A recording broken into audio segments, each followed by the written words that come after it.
Profesor, muy buenas noches. ¿Cómo está? Buenas noches, estimado, ¿cómo está usted? Muy bien, gracias. Gracias por estar presente. Ahí acabo de encender la cámara, no sé si se ve. Sí, se le ve, profesor. Perfecto, y voy a compartir pantalla. Perfecto. Entonces vamos a empezar con Ya. el evento. Pero si desea, esperamos unos minutos, Sí, ¿cierto? por Porque todavía favor. no son las 8:30. Sí, unos 2, 3 minutitos, por favor. Claro, tengo las 8:24, Exacto. ocho así que no sé veintiséis si vamos a... alguna indicación previa o algo que me quisiese comentar, Deri. No, profesor, vamos a dar inicio. Está la presidenta ya del colegio. Va a dar las palabras de inauguración, mi persona, y después le cedemos todo el tiempo para que usted nos pueda dar y deleitar con su No, pero Deri, presentación. no, pero Deri, sí. Algo. Entonces, nos... Bueno, intentaremos hacerlo lo mejor posible en función de su invitación, ¿cierto? Gracias, profe. Ahí se ve la diapositiva en tamaño completo, ¿cierto? Así es, se ve bien. Perfecto.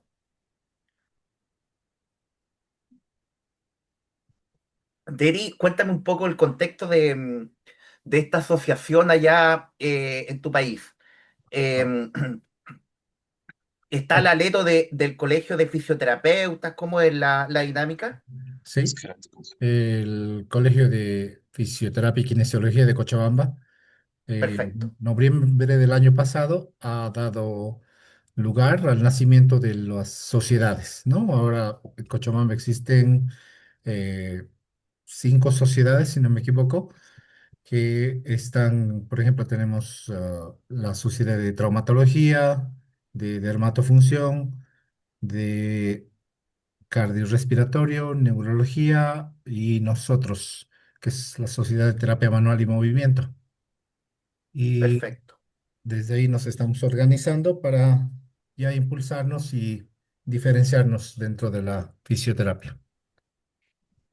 Me parece una excelente iniciativa. Gracias. Bueno, usted sabe que puede contar conmigo, ¿cierto? Para lo que requiera y en la medida que lo pueda ayudar, Ser un gusto. aquí estaré. Va a ser todo un gusto, profesor.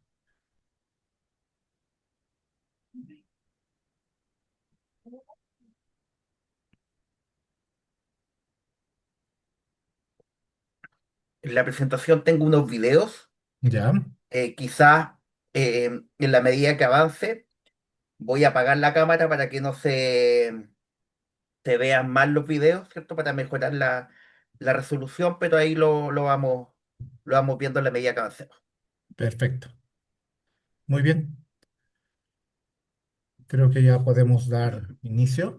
Vamos a cederle la palabra a la licenciada Caridad Arispe, que es la actual presidente del Colegio de Fisioterapia y Kinesiología de la ciudad de Cochabamba.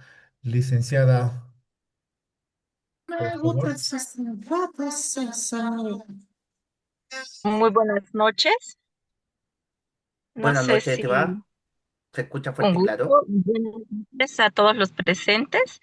Bueno, para mí es muy grato dar la bienvenida, bueno, darles la bienvenida el día de hoy, esta noche, especialmente al doctor Leonidas Arias, que, bueno, es un invitado internacional, un docente de trayectoria que bueno, que gracias a este seminario organizado por el colegio, por la Sociedad Científica de Terapia Manual, es que estamos esta noche compartiendo de la mano del doctor.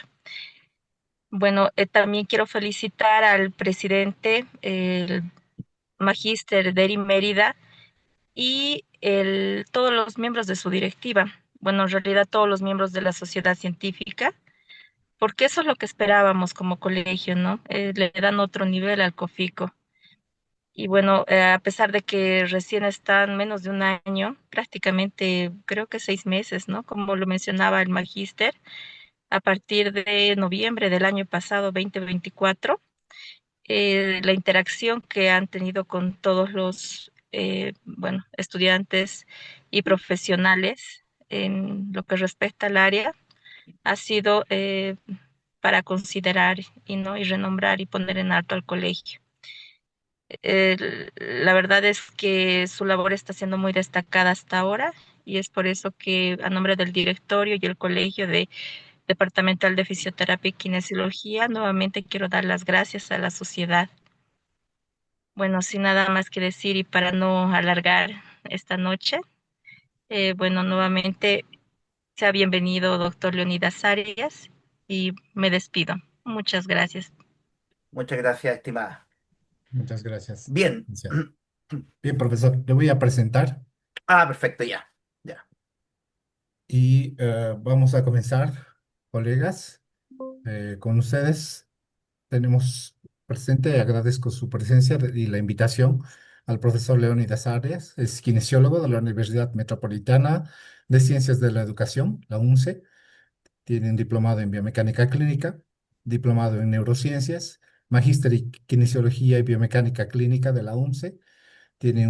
Está cursando un doctorado en biomedicina de la Universidad de Granada.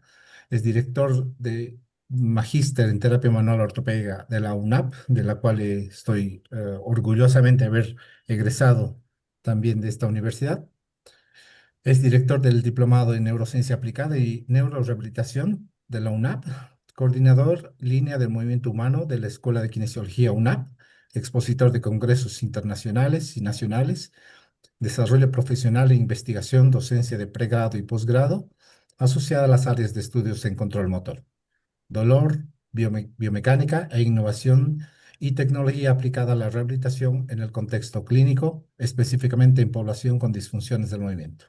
Autor y coactor de publicaciones, perdón, en WOS, Scopus, en el ámbito de la rehabilitación. Colegas, con ustedes un gran profesional, profesor, es todo suyo.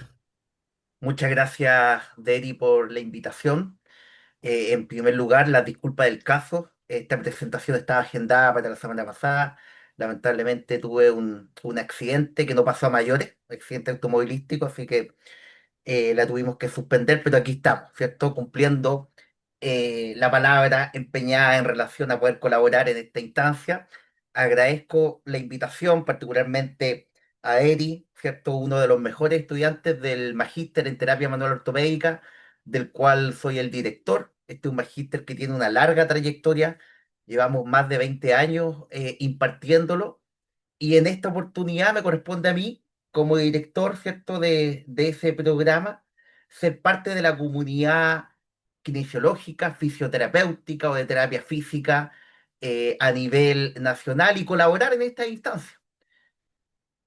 Y antes de comenzar, señalarles que ante cualquier solicitud adicional, ¿cierto?, estoy dispuesto a participar, todo sea por hacer crecer nuestra profesión. Sin más que agregar, comencemos. Comencemos con esta instancia de conversación, de reflexión, de análisis en torno a lo que es el dolor y particularmente el control motor, pero particularmente ponderar el contexto en el que nosotros nos encontramos, ¿cierto? Y es ahí que coloco esta imagen de fondo, porque de una u otra manera nosotros generalmente estudiamos variables periféricas asociadas al rango de movimiento, ¿cierto? Asociado eventualmente a lo que estaría siendo la percepción del dolor del usuario, en la fuerza. Sin embargo, uno de los targets que junto con mi equipo de trabajo estamos intentando dilucidar es qué es lo que ocurre a nivel central, qué es lo que ocurre a nivel cortical y subcortical, y cómo la interacción de los distintos mecanismos asociados a lo que es estos potenciales de acción, ¿cierto? Que están implícitos a la hora de movernos, nos pueden dar luces de los efectos que puede tener una condición de salud o eventualmente el impacto que puede tener el dolor a este nivel y cómo nuestras intervenciones logran modificar y modular esos impactos con el objetivo de que nuestro usuario se recupere. ¿Ya? Bajo esa perspectiva, esta presentación tiene como nombre Control Motor y Dolor, una mirada desde la terapia manual ortopédica, en donde En primera instancia, voy a hacer una provocación cognitiva en términos de qué es lo que somos para posteriormente adentrarme de lleno en esta temática. Dicho eso, voy a comenzar definiendo qué es la terapia manual, ya que muchas veces se genera una confusión en torno a este término. Según la Federación Internacional de Fisioterapéutica, fisioterapeutas, bien digo, manipulativo ortopédico, define la TMO como un área especializada de la terapia física en el manejo de las condiciones neuromusculoesqueléticas basada en el razonamiento clínico, usando abordajes de tratamiento altamente específicos, incluyendo técnicas manuales y ejercicio terapéutico. Además, se basa en la evidencia clínica y científica, así como en el marco biopsicosocial del paciente. Por lo tanto, en este contexto, y si hacemos énfasis en las afecciones dolorosas musculoesqueléticas, estas han supuesto un desafío para la salud humana durante milenios y se asocian con más años vividos con discapacidad que cualquier otro grupo de trastornos de la salud. Por lo tanto, nosotros como profesionales tenemos un rol muy importante.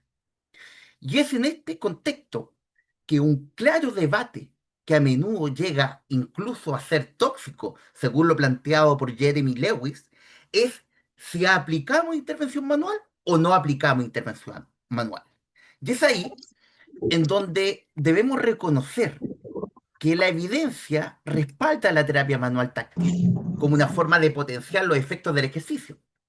Si bien se recomienda encarecidamente incorporar tanto el ejercicio como la terapia manual en el manejo del dolor musculoesquelético, los beneficios clínicos de estas intervenciones suelen ser limitados y no satisfacen necesariamente las expectativas de los pacientes. Esto subraya la necesidad de cambiar nuestro enfoque del simple tratamiento de los síntomas a abordar los factores subyacentes que contribuyen a las afecciones musculoesqueléticas. Por lo tanto, existe un creciente llamado a cambiar nuestra filosofía clínica hacia un enfoque colaborativo. Puedo trabajar contigo, que empodere a las personas que buscan atención para que asuman un rol activo en el manejo de su condición de salud. Y es en este contexto que la profesión ha seguido evolucionando. En algunos países como el Reino Unido, la práctica actual de los fisioterapeutas o kinesiólogos, terapeutas físicos, puede incluir, por ejemplo, terapia de infiltración articular e inyección de los tejidos blandos, derivaciones para estudios de imagen y laboratorio, prescripción de medicamentos, cosa que, por ejemplo, en Chile no es posible por un tema legal, ¿cierto? Sin embargo, todas estas evoluciones o estos avances que se están visualizando a nivel mundial respecto a nuestra profesión, no son suficientes, por lo que debemos incluir en la evaluación el manejo de los factores asociados, por ejemplo, el estilo de vida. El impacto de los factores asociados al estilo de vida y los determinantes sociales de la salud en los resultados de los usuarios es innegable. Y es en este contexto que al abordar factores relacionados con el estilo de vida, como la actividad física, la nutrición, el sueño, el manejo del estrés, pueden influir significativamente en los resultados que nosotros podemos generar con nuestras intervenciones. Autores como McCarthy y Zanahan, en su artículo publicado el año 2021, después yo les puedo enviar la literatura que respalda todos estos antecedentes que estoy mencionando, señalan que los determinantes sociales de la salud, que incluyen la estabilidad económica, el acceso a atención médica y educación de calidad, por supuesto, vivir en un vecindario seguro con espacios verdes, contar con apoyo comunitario y social cercano, representan hasta el 80% de los resultados de salud observados. Si estas estimaciones son precisas, posiblemente solo el 20% de los resultados sean atribuibles a la práctica de la terapia física o fisioterapia. Por lo tanto, los factores contextuales son fundamentales. Y es en ese marco que abordar factores del estilo de vida, como el sueño, el estrés, la nutrición, la actividad física y el abuso de sustancias, es fundamental para maximizar los resultados. Este cambio representa una transición de un modelo reactivo centrado exclusivamente en el tratamiento del dolor a un enfoque proactivo que proporciona a los usuarios las herramientas y el conocimiento necesario para prevenir la recurrencia, reducir el deterioro de la condición y mantener una salud óptima durante el mayor tiempo posible. Este cambio en la práctica clínica, o más bien este cambio en nuestra práctica como profesionales, va a facilitar la transición de la práctica de solucionadores a la de facilitadores de una salud y un bienestar óptimo a largo plazo. Se estima, por ejemplo, en relación a estos factores, que los problemas de sueño afectan entre el 30 y el 70% de los adultos mayores en todo el mundo. Por lo tanto, la privación de sueño, definida como dormir menos de 7 horas por noche, y los trastornos del sueño como el insomnio o la apnea obstructiva del sueño, desencadenan marcadores proinflamatorios como la proteína C reactiva, el factor de necrosis tumoral alfa y la interleuquina 6. Y estas afecciones contribuyen al daño del ADN, al síndrome metabólico, a niveles elevados de cortisol, a problemas reproductivos y enfermedades respiratorias como asma e infecciones.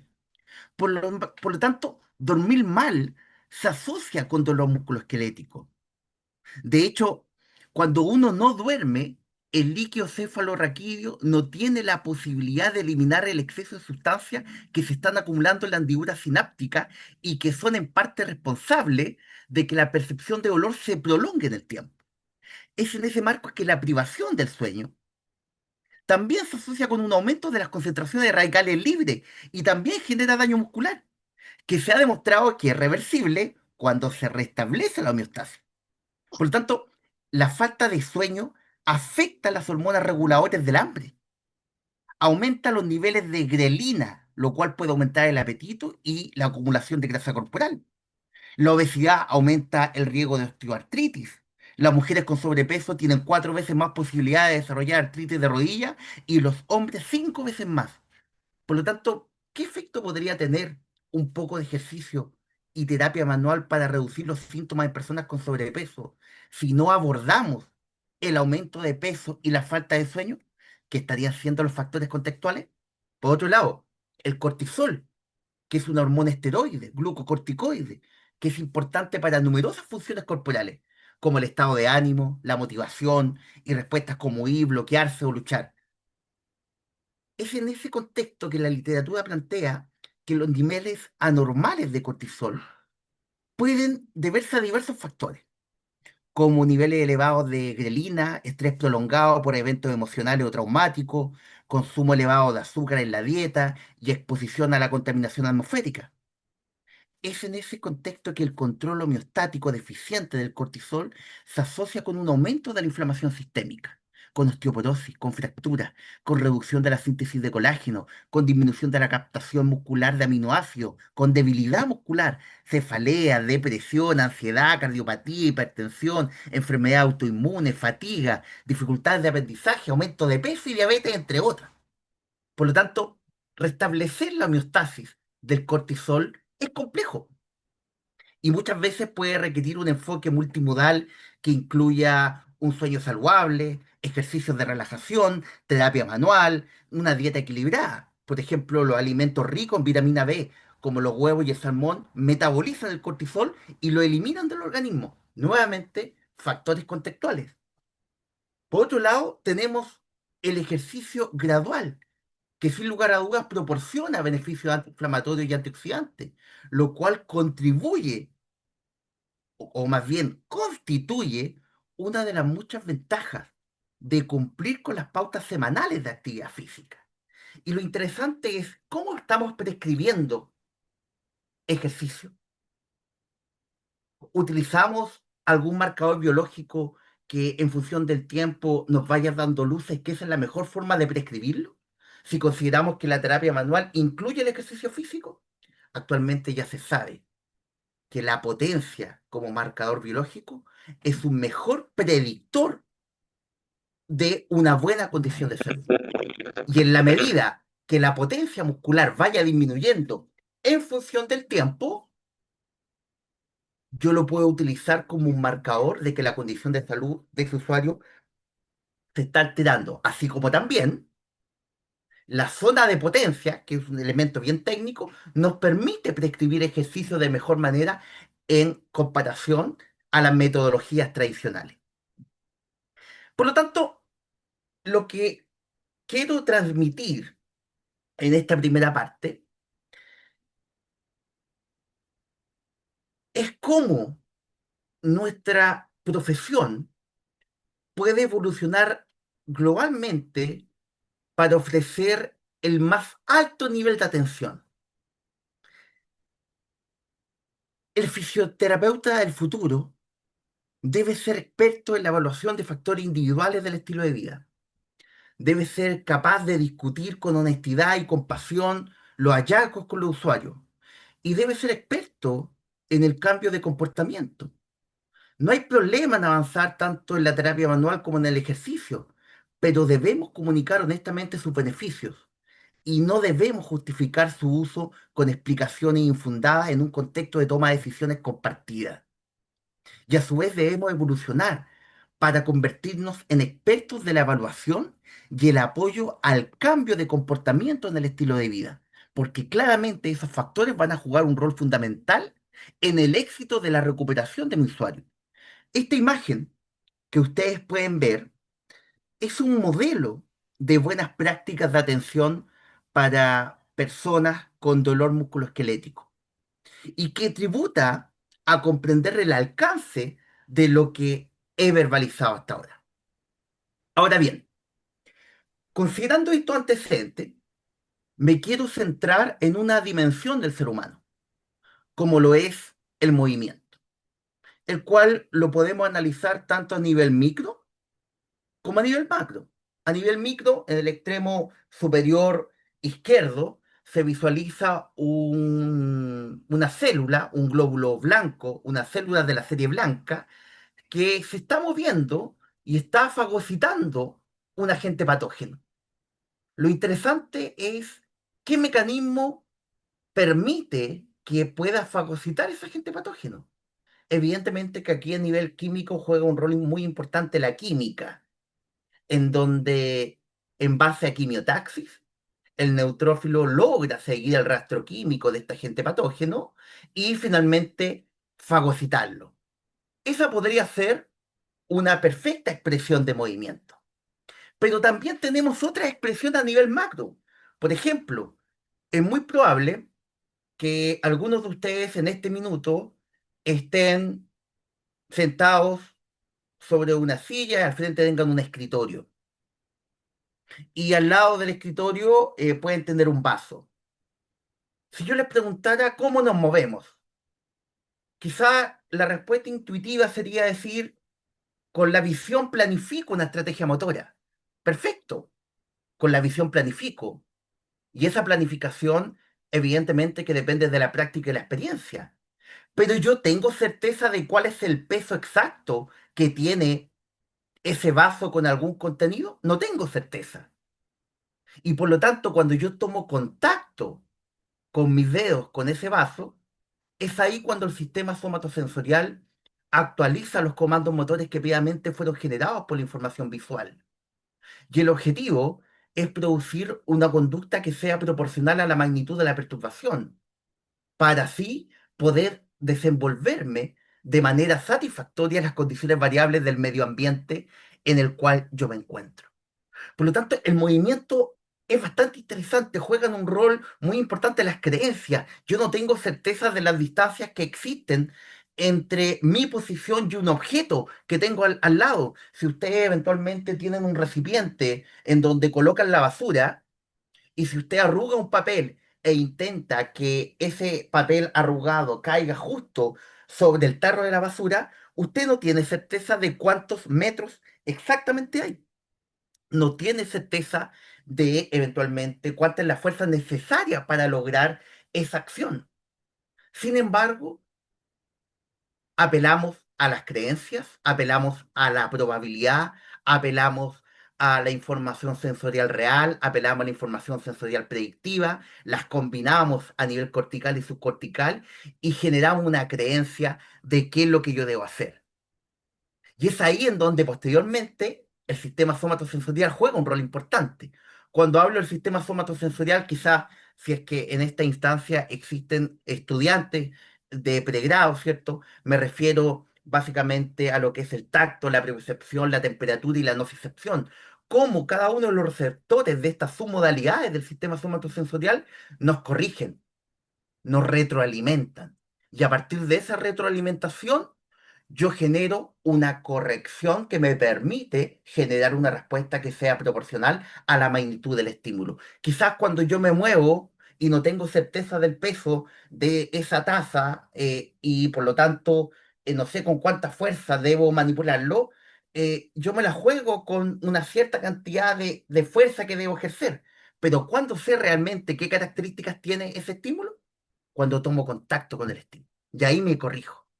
Por lo tanto, es interesante cómo a partir de esas observaciones yo eventualmente podría generar óptimas intervenciones. Bajo esa perspectiva, ¿cierto? Y en línea con el título de la presente exposición, el sistema nervioso existe única y exclusivamente porque nos movemos. Si no nos moviéramos, no tendríamos por qué tener la dicha de contar con un sistema nervioso. Y hay múltiples ejemplos en distintos contextos. Por ejemplo, en el reino animal, en el extremo superior derecho, ustedes pueden ver un molusco que es la siria. Ese molusco navega en el mar, pero llega un momento en donde se implanta a una roca. Y cuando se implanta a una roca, lo primero que hace es fagocitar su sistema nervioso, porque asume que nunca más se va a mover. Ahora, si lo llevamos a los seres humanos, ¿qué ocurre cuando un adulto mayor, por ejemplo, está postrado? ¿Ese adulto mayor evoluciona solo con problemas motores? No, también evoluciona con problemas cognitivos. Pareciera que el movimiento es el input, es la señal. Entiéndase una señal como una cantidad física que varía en el tiempo, en el espacio, cualquier otra variable.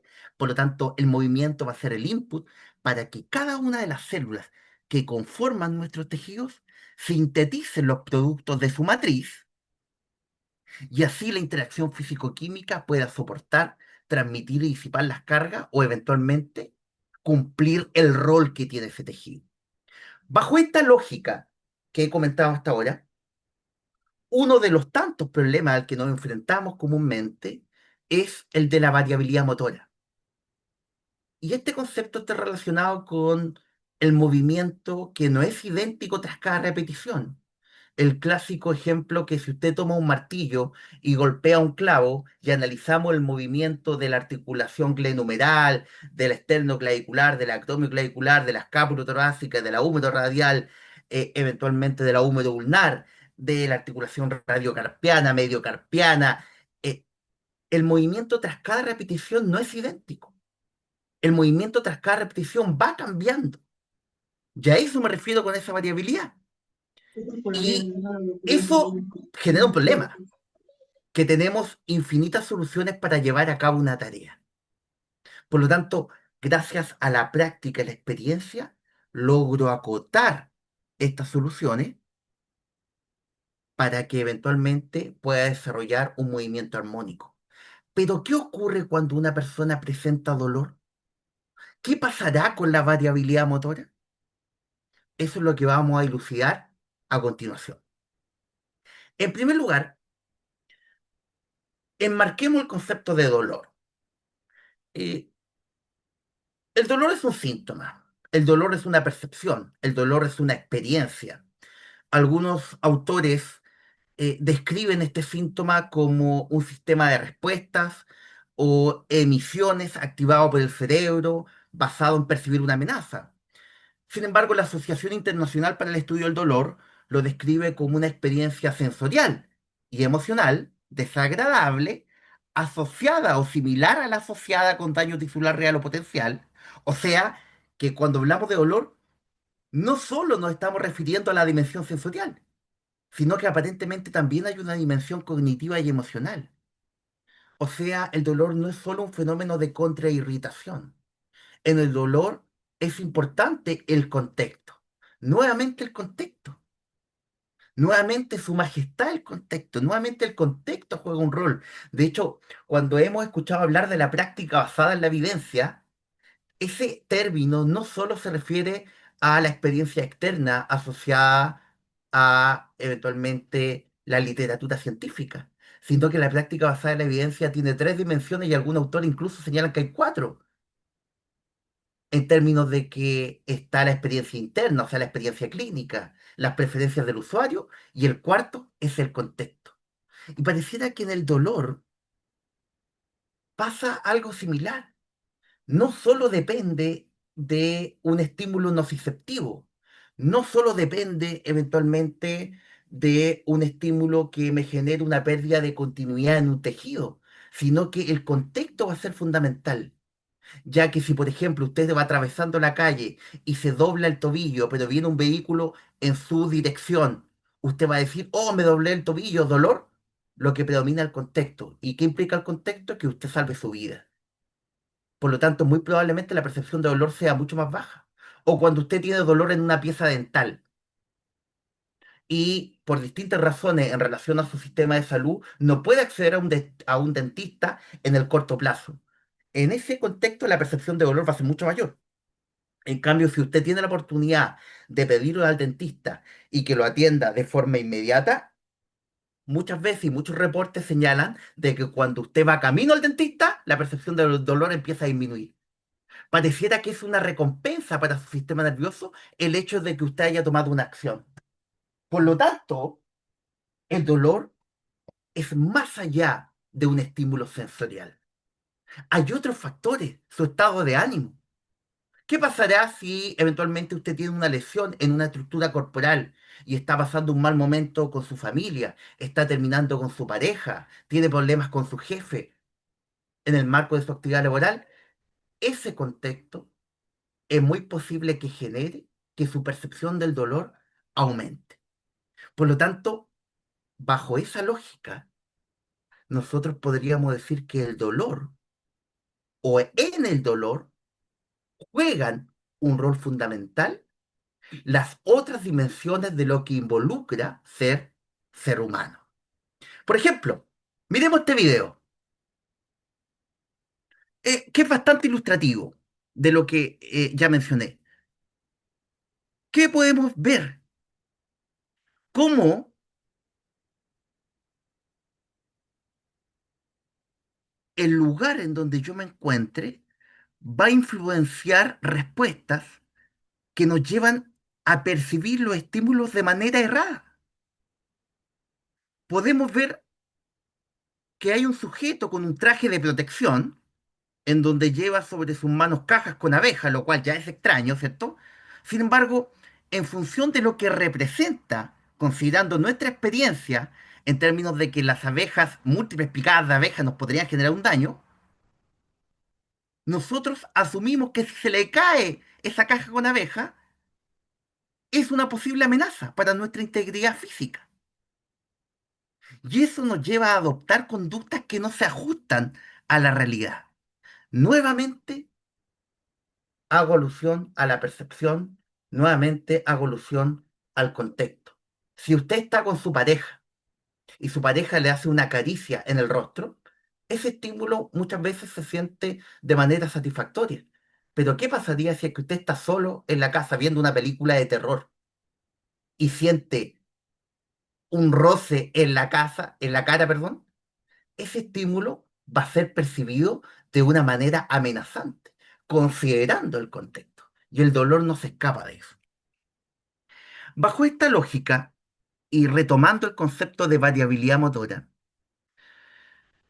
y si ponderamos uno de los paradigmas del dolor, como es la clasificación cronológica, podríamos decir que el dolor lo podemos clasificar en dolor agudo, menor a 3 meses, y dolor crónico mayor a 3 meses. Esos 3 meses son bastante arbitrarios, ya que los investigadores colocaron todos los tejidos corporales y dijeron cuánto demoran en promedio en recuperarse. Y llegaron a la conclusión que eran 3 meses, pero es un promedio. Y como dijo un antipoeta, si yo tengo dos marraquetas Derry se come dos y yo, por lo tanto, no me como ninguna. ¿Cuánto? El promedio uno, pero yo no comí. Por lo tanto, el promedio es cuestionable. Pero asumamos que eso es así, que el deadline serían los 3 meses para definir entre dolor agudo y dolor crónico y el impacto que tiene que una condición de salud evolucione con dolor crónico, en donde van a haber cambios plásticos a nivel medular y si eso se prolonga en el tiempo, pueden haber cambios plásticos a nivel cortical. ¿Y qué implicancia tiene que existan cambios plásticos a nivel medular? Quiere decir que se generan bucles de reexcitación, que ahora el problema no necesariamente va a estar en la periferia, sino que también está en el sistema nervioso central. Y eventualmente, si esto progresa, se van a generar cambios a nivel cortical. ¿Y qué implica eso? Una disminución de la densidad de la corteza que representa el segmento que se percibe como doloroso. Y si la densidad cortical disminuye, que representa el segmento que se percibe como doloroso, eventualmente eso va a impactar en la calidad del movimiento. Y si asumimos que el movimiento es el input para que cada una de las células que conforman la matriz de los tejidos sintetice los productos de la matriz y así la interacción físico-química permita que ese tejido cumpla su función, evidentemente que ahí tenemos un problema.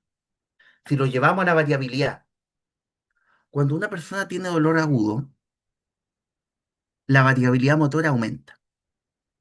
¿Por qué aumenta? ¿Por qué aumentan las soluciones que yo tengo para llevar a cabo una tarea, por ejemplo, tomar un objeto? ¿Por qué aumenta el número de posibilidades que tengo? Ya que yo intento buscar nuevas formas de moverme para mantener la funcionalidad, pero con la menor percepción de dolor posible. Por lo tanto, yo intento buscar cómo me puedo mover. Me duele el hombro, pero quiero tomar este vaso, tengo una lesión, perfecto, dolor agudo, menos de 3 meses. Yo intento moverme de otra manera, intento generar estrategias compensatorias para mantener mi funcionalidad. Pero ¿qué ocurre cuando esto se prolonga por más de 3 meses? La variabilidad motora disminuye. ¿Y por qué disminuye? Porque ya encontré la forma de moverme, pero con la menor percepción de dolor posible. Y me empiezo a mover de manera estereotipada. Y cuando me muevo de manera estereotipada, genero una sobrecarga en los tejidos. Y si me muevo menos, estimulo menos a las células que conforman ese tejido. Y por lo tanto, la calidad de ese tejido va a ser peor. Y si eso lo correlacionamos con que en la medida que se mantenga la percepción del dolor por 3 meses o más, o años que lleva una persona con dolor, se generan cambios corticales, en donde esa región cortical que representa ese segmento que percibo como doloroso se vuelve más difusa. Por lo tanto, evidentemente que la representación de ese segmento y por lo tanto la calidad del movimiento va a ser peor. Y yo tengo que recuperar la variabilidad para intentar que ese usuario se pueda recuperar. Y una forma de recuperar la variabilidad es sin duda el ejercicio físico y la terapia manual. Si nos enfocamos en la terapia manual ortopédica, que también es foco de la presente exposición, podemos mencionar que de manera sistemática diversos estudios han ido contribuyendo a fundamentar el rol de la TMO en la modulación de la percepción del dolor. Y en este artículo, como en otros, se plantea un modelo de análisis en términos de los mecanismos con que esta disciplina contribuye a tales efectos. Por ejemplo, el modelo sugiere que un estímulo mecánico transitorio al tejido va a producir una cadena de efectos neurofisiológicos. Las flechas continuas indican un efecto mediador directo, mientras que las flechas discontinuas denotan una relación asociativa que puede incluir una asociación entre un constructo y una medida en particular, ¿cierto? Y por otro lado, los recuadros en negrita indican la medida de ese constructo en términos de cómo se manifiesta el efecto de la terapia manual a nivel de los distintos tejidos. Pero una limitación de la literatura mecanicista eh, asociada a la terapia manual es el fracaso para explicar adecuadamente los efectos no específicos. Y esos efectos no específicos son, por ejemplo, el placebo, la expectativa, en donde las referencias en cursiva son ejemplos de estudios en donde el placebo y la expectativa han informado similares efectos neurofisiológicos a los reportados con TMO. Por lo tanto, estas similitudes hacen hincapié en la posibilidad de efectos no específicos en términos de que juegan un rol importante los mecanismos que están detrás de la TMO y la necesidad de abordar específicamente estos factores en futuros estudios.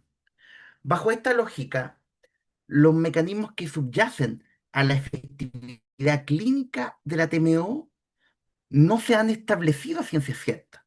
Más aún, si la mayoría de los estudios en TMO ponderan variables que son evaluadas a corto plazo. Pero sí está claro que no solo genera efectos mecánicos, sino que principalmente genera efectos neurofisiológicos. Bajo este marco teórico, ¿cierto? Podemos hacer algunos acercamientos a elementos que se notan en el esquema anterior.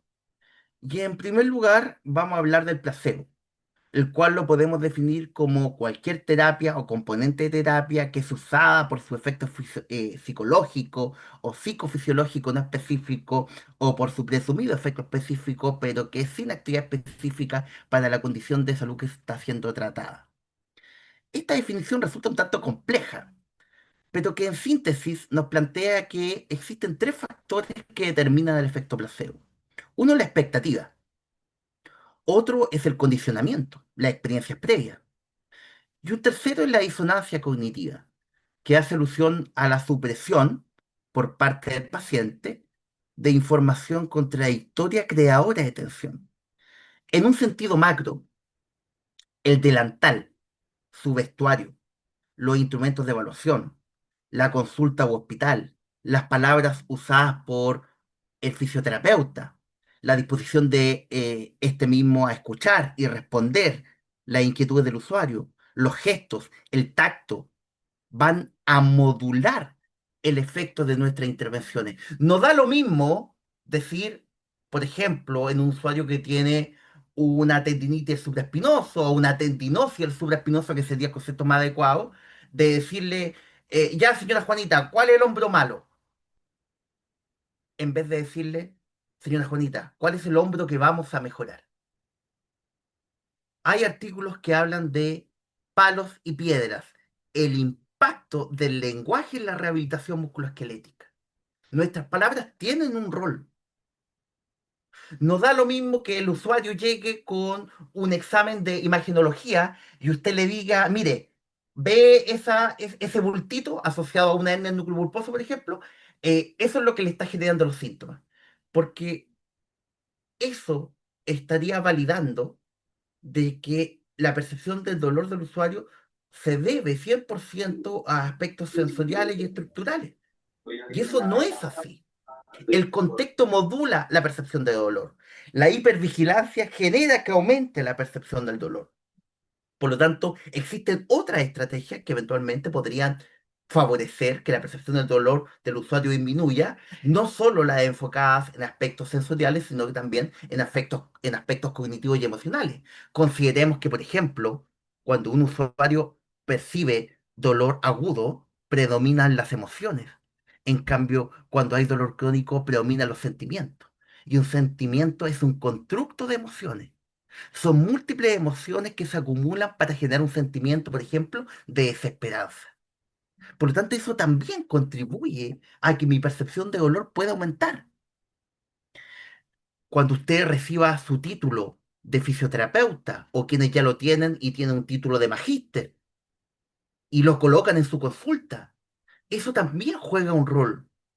Yo como hombre de ciencia, en donde la ciencia busca la verdad, pero la verdad de hoy no necesariamente es la verdad del mañana, no lograba asumir que esos elementos tan sencillos jugaban un rol, pero la ciencia lo ha demostrado, en donde quizá un fisioterapeuta que está recién comenzando tiene una consulta pequeña y es él o ella que atienden al paciente, le agendan la hora y atienden un solo box. Y quizás otro colega de la misma edad, pero que eventualmente tiene la fortuna de que existe padres o eventualmente su familia lo respalda para colocarle una consulta mucho más linda, grande, elegante, con una secretaria, le aseguro que en ese contexto el usuario va a asumir que a esa persona le ha ido mejor y que por lo tanto tiene mayor probabilidad de que logre solucionar su problema.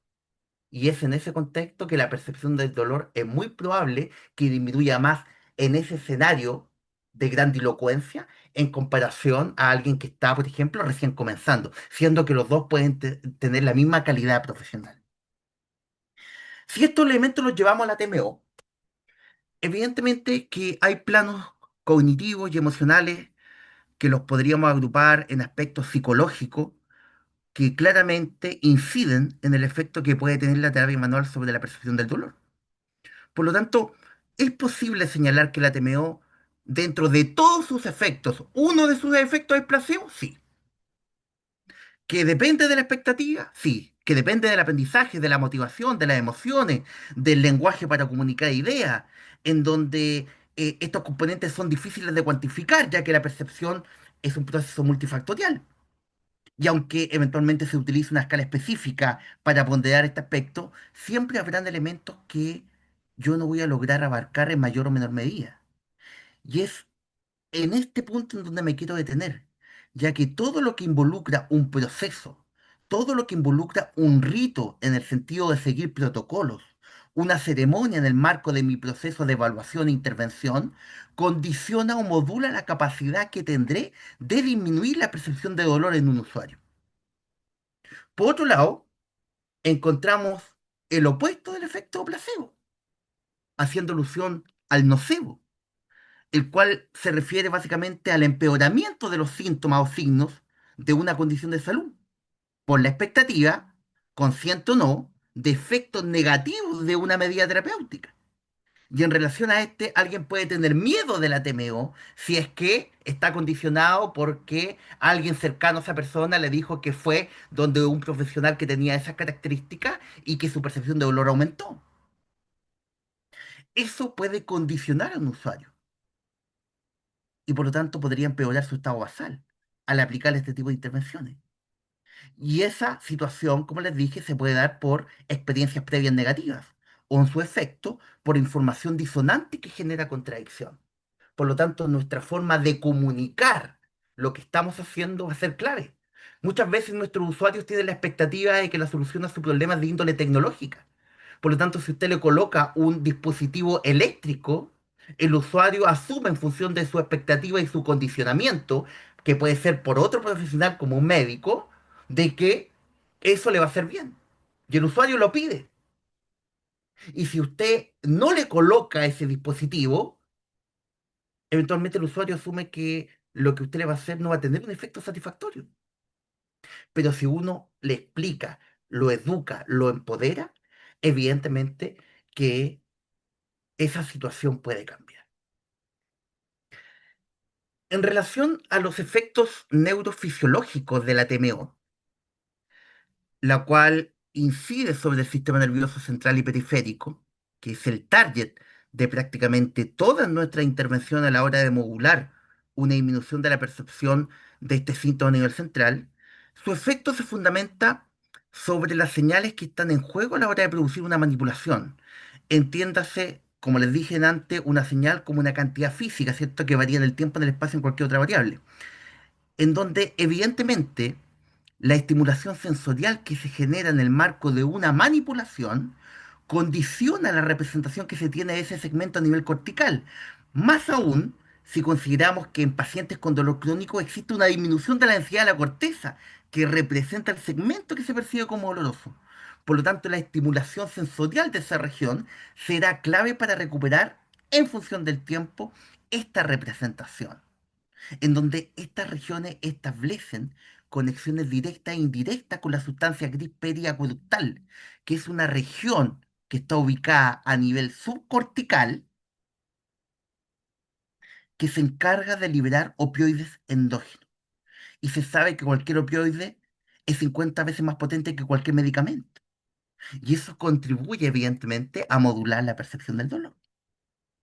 Ahora, esta situación no solo activa regiones, sino que también condiciona que en el marco de la generación de movimiento aumenten las señales que permiten retroalimentar su ejecución, asumiendo que si la visión permite planificar una estrategia motora, como lo comenté delante, el sistema somatosensorial va a actualizar los comandos motores que previamente fueron generados por la información visual. Por lo tanto, es clave ponderar que se restituyan los engramas sensoriales y motores para una ejecución de movimiento costo efectiva. Bajo esta lógica, y dentro de los efectos neurofisiológicos de la terapia manual ortopédica, aparece un mecanismo de la modulación del dolor que se denomina modulación condicionada del dolor. Y este consiste en que un estímulo nociceptivo condicionante es capaz de reducir la percepción de un dolor preexistente, es decir, un dolor quita otro dolor. Para explicarlo en términos simples, lo que ocurre es que un estímulo nociceptivo, ¿por qué no hablo de dolor? Porque sabemos que el dolor depende de aspectos cognitivos, emocionales y sensoriales, no solo sensoriales.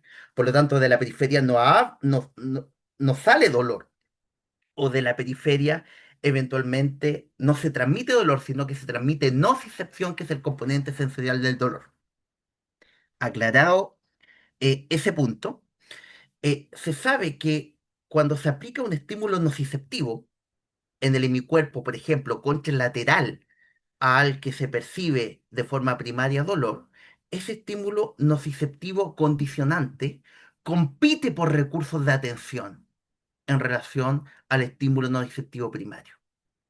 Y eso genera una saturación de información nociceptiva y gatilla que se estimule la sustancia gris periacutal para liberar estos opioides endógenos que van a modular esta percepción.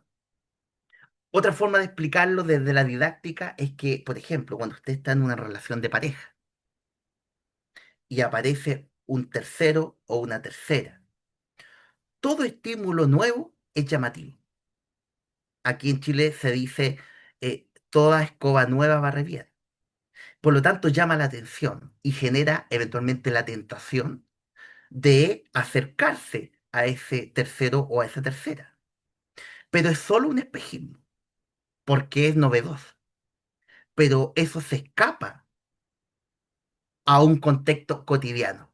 Pero acá pasa lo mismo. Este mecanismo de modulación condicional del dolor implica que todos los requerimientos de atención se los va a llevar el estímulo condicionante. Y eso gatilla que yo quite la hipervigilancia sobre el segmento que percibo como oloroso y lleve toda mi atención hacia el estímulo nociceptivo condicionante, y eso también contribuye a que disminuya la percepción del dolor. De hecho, a esta modalidad clásicamente se le denominaba control inhibitorio difuso. Ahora, ¿en qué consiste? En términos más precisos. Se activa un circuito que es el de la sustancia gris periacueductal, región rostro ventral medial vulvar y hasta posterior de la médula espinal, que es lo que se visualiza ahí en la imagen. Y básicamente lo que ocurre es que dos estímulos nociceptivos, al transmitirse por una vía aferente primaria, pasando por el asta dorsal de la médula espinal y luego dirigirse a estructuras supramedulares, se genera, como les dije, una saturación de información nociceptiva en los núcleos de esta zona, debido evidentemente a esta estimulación simultánea. Y esto produce dos acciones bien concretas: liberación de serotonina del asta posterior de la médula espinal, bloqueando la transmisión nociceptiva, tanto pre como postsináptica, y generando analgesia. Y por otro lado, se activa esta sustancia gris periacueductal que libera opioide endógeno, endorfina, dinorfina, neoendorfina, beta-endorfina, al asta posterior de la médula espinal, y también contribuyen a bloquear la transmisión del estímulo nociceptivo, especialmente en neuronas que se denominan de rango dinámico amplio, que están en la lámina 5 de la dorsal de la médula espinal, que es responsable, por ejemplo, del dolor referido, que es otro tema muy interesante. Ahora, lo importante es que esta sustancia gris periacueductal que se encuentra en el tronco encefálico integra impulsos de diverso origen. integra impulsos provenientes del hipotálamo, de áreas cerebrales implicadas en funciones sensoriales, como son las regiones parietales. Integra impulsos de regiones relacionadas con la emoción y motivación, como la corteza insular y la amígdala. Integra impulsos de áreas relacionadas con la atención, regiones prefrontales. Por lo tanto, factores psicológicos como la atención y la distracción generan modulación del dolor, debido a que el dolor no es solo un fenómeno de contrairritación.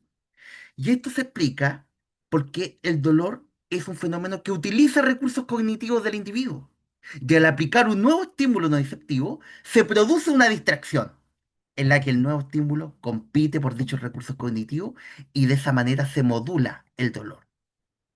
Para sintetizar estos aspectos, las terapias que tienen más impacto en la modulación condicional del dolor son el ejercicio físico, particularmente el ejercicio aeróbico, y la terapia manual ortopédica, que es lo que nos convoca el día de hoy, ¿cierto? Y es en esa línea válido preguntarse qué tipo de técnicas, de acuerdo a lo reportado por la literatura y en función también de mi experiencia clínica, genera un efecto sobre la modulación condicional del dolor o permite activar este mecanismo de modulación del dolor. Y es ahí en donde, de acuerdo a la evidencia, hay dos técnicas de terapia manual ortopédica que generan el mayor tamaño del efecto para producir cambios en la percepción del dolor. Y una es la técnica de tensión neural o neurodinamia, como se llama, la cual mejora la modulación del dolor de forma inmediata en sujetos con dolor crónico de cuello. Por lo tanto, ahí tenemos eventualmente una modalidad desde la terapia manual que contribuye a activar este mecanismo de modulación condicional del dolor para activar todo lo que les señalé en antes y favorecer que en usuarios con dolor crónico de cuello la percepción de este disminuya. Y la otra técnica consiste en aplicar una movilización antero-posterior de rodilla en usuarios con artrosis y en donde se evidencia que los sujetos activaron efectivamente los mecanismos inhibitorios descendentes. Ahora, es evidente que los efectos de la modulación condicional del dolor dependen de múltiples factores para incidir sobre las neuronas del asta posterior de la médula espinal. Y una pregunta intuitiva sería, ¿qué intensidad es la requerida para activar estos circuitos? Eso aún no está claro, pero lo que sí está claro, que ciertas intervenciones son satisfactorias para producir la liberación de estos opioides endógenos que van a contribuir de manera satisfactoria, de manera eficaz, eficiente y efectiva en modular la percepción del dolor en usuarios con distintas condiciones de salud. Muchas gracias, estimado.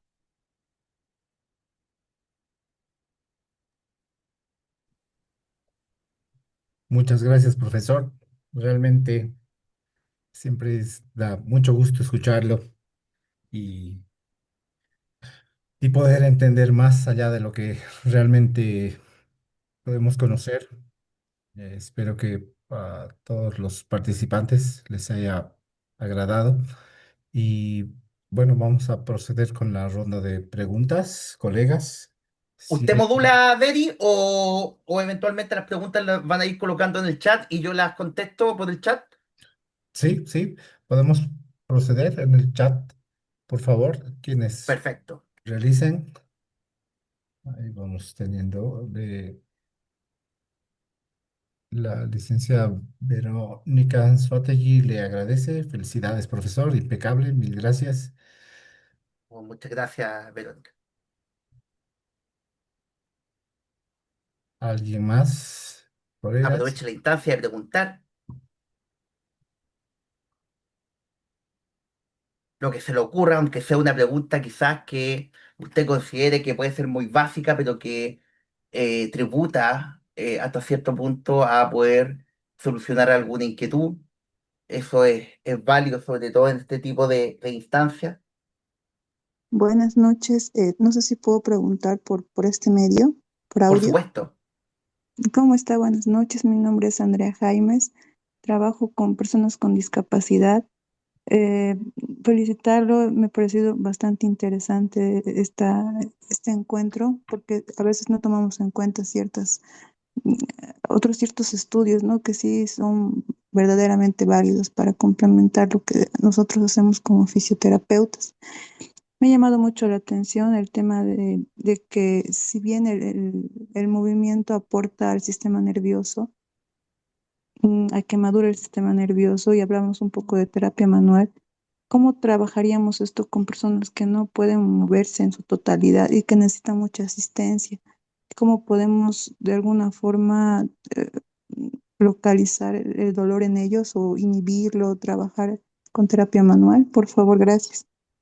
Ahí, Melissa, no sé si te puedes quedar en línea para que vamos interactuando, ¿cierto? Y hagamos esta instancia un poco más dinámica.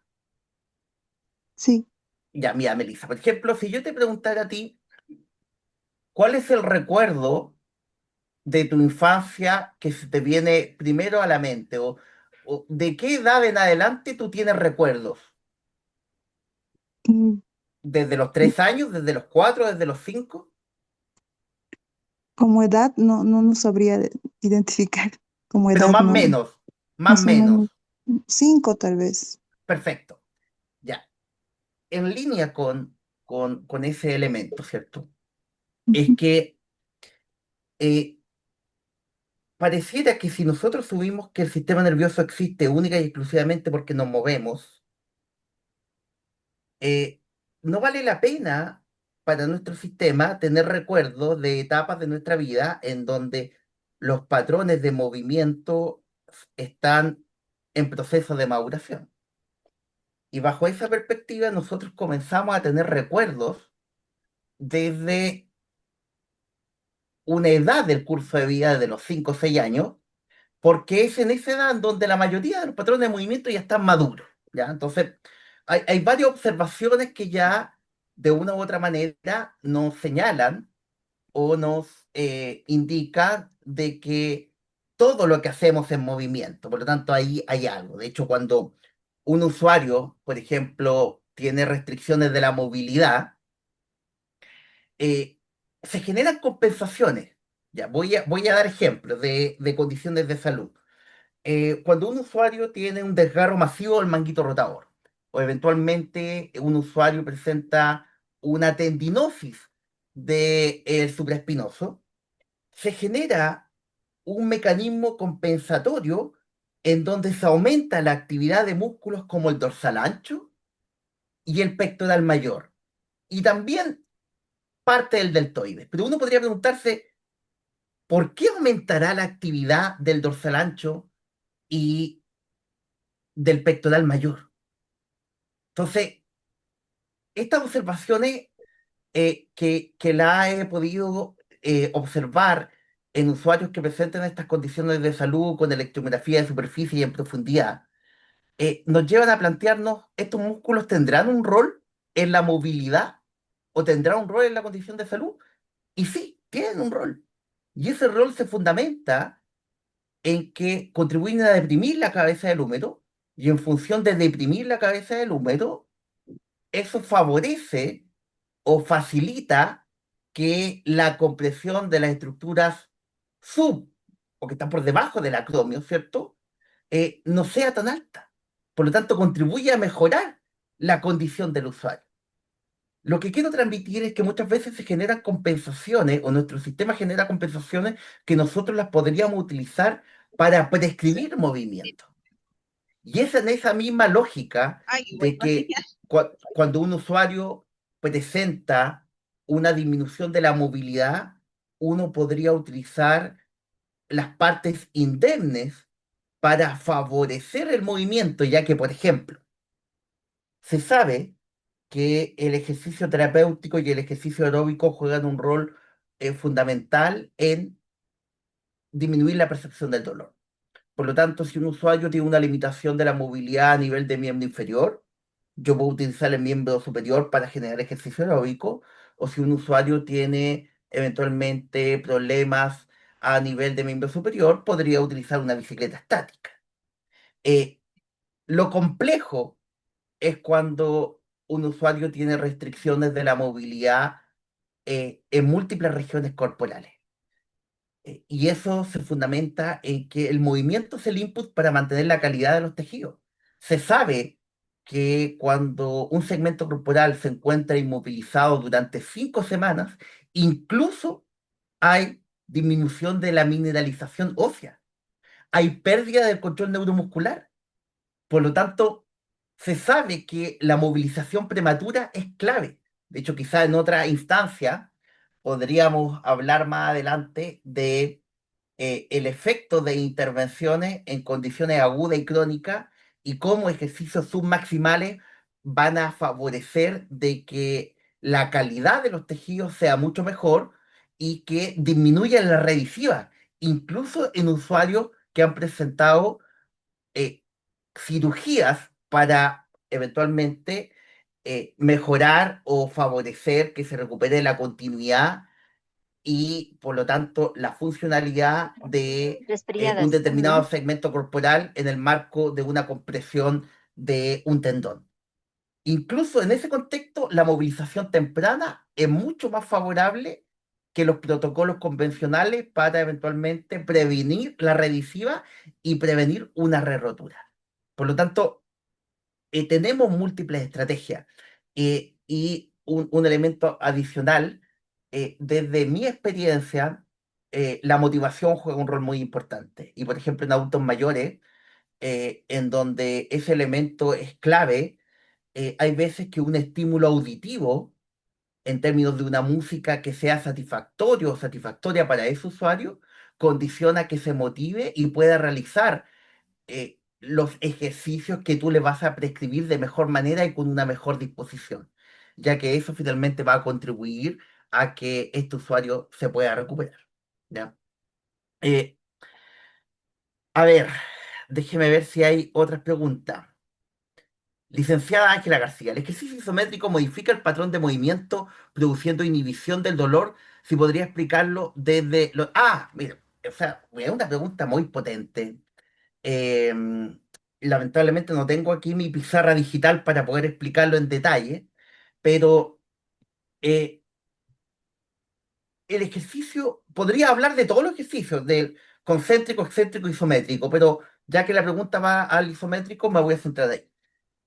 Eh, Cuando una persona tiene un problema articular, se produce un fenómeno que se denomina inhibición muscular artrogénica, en donde la musculatura que se encarga de controlar o de movilizar esa articulación se inhibe.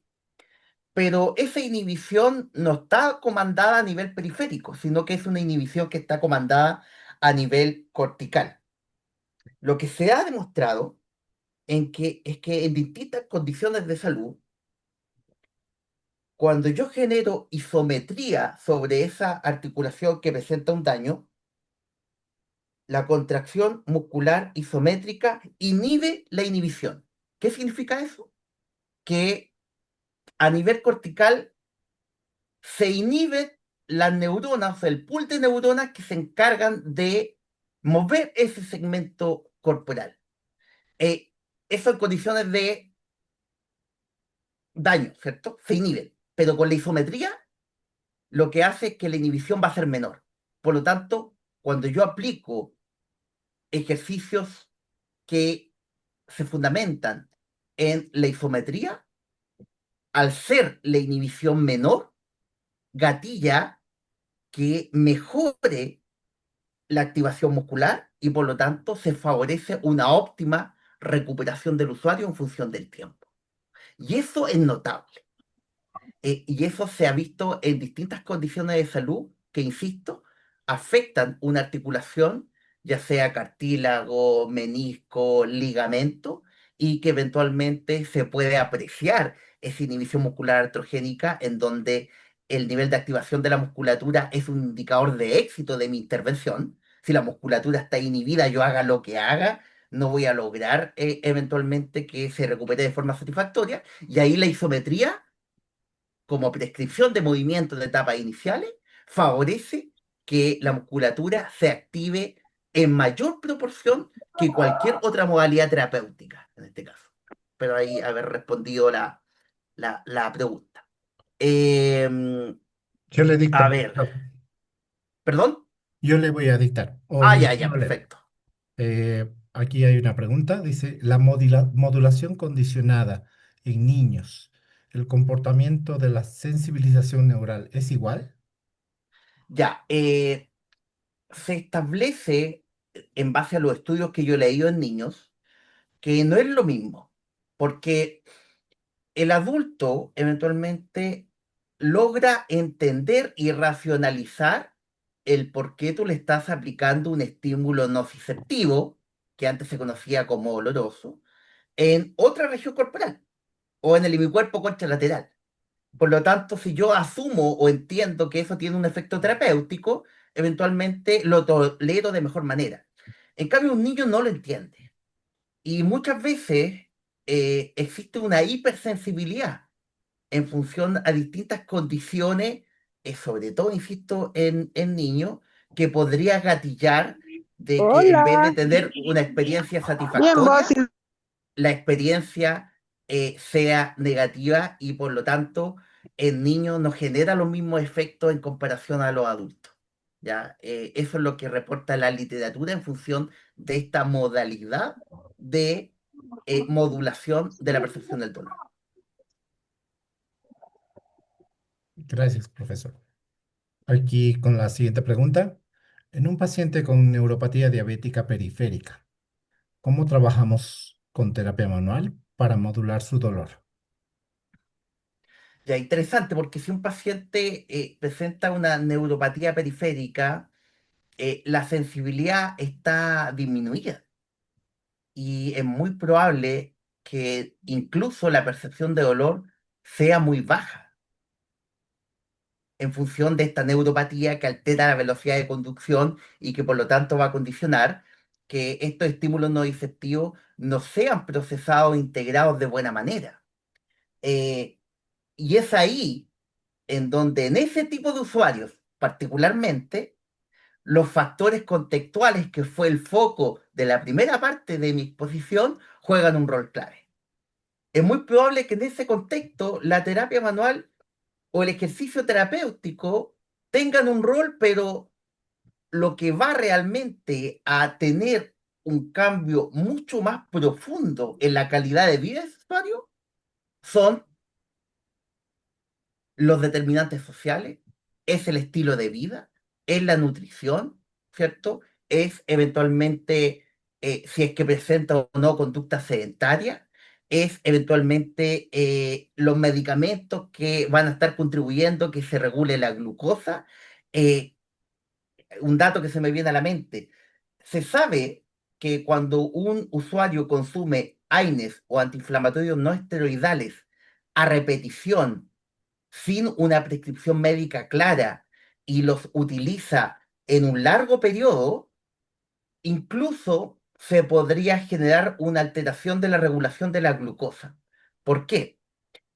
Los AINES, eventualmente, los antiinflamatorios no esteroidales, lo que hacen es que a través de su componente activo intentan bloquear la formación de prostaglandinas, que es una sustancia que sensibiliza el nociceptor.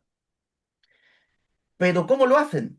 Inhibiendo a la ciclooxigenasa, que es la enzima que se encarga de transformar el ácido graso que se libera producto de un daño en prostaglandina.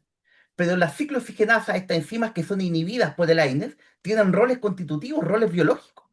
Y dentro de esos roles biológicos está la regulación de la glucosa. Por lo tanto, nuevamente, es en ese contexto, en función de la pregunta de esta neuropatía periférica, en donde los factores contextuales juegan un rol mucho más importante que la técnica propiamente tal. ¿Ya?